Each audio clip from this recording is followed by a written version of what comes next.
of the most embarrassing moment in the history of our country. Kamala and Crooked Joe's catastrophic withdrawal from Afghanistan has just been horrible for all of us. 3 years ago, Kamala and Biden's incompetence left 13 dead warriors, hundreds of civilians killed and grievously wounded, and $85 billion worth of the finest military equipment on the planet abandoned to the Taliban, right into the hands of the Taliban. It also left 45 incredible soldiers so badly wounded, the legs, the arms, the face, obliteration. As Vice President, Kamala bragged that she was the last person in the room. She was the tough one. She was the last person in the room during that disastrous withdrawal from Afghanistan decision. She repeatedly praised the decisions, and she said it led to a catastrophe, but it was worth it.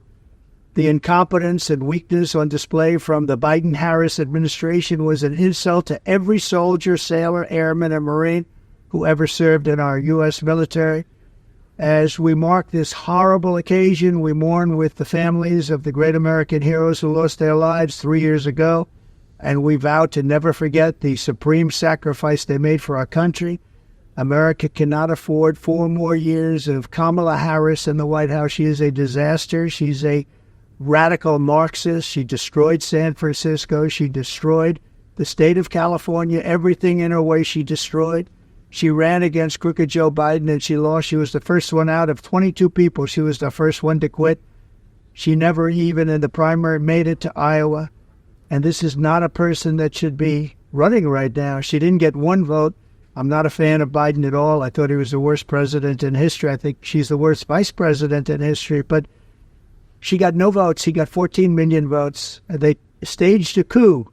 And something like that's not supposed to happen in our country. Under my leadership, our nation will be strong and respected like never before.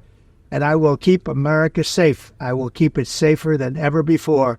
And if I'm not elected, I truly believe you're going to end up in World War III and you're going to end up in a depression, the likes of 1920.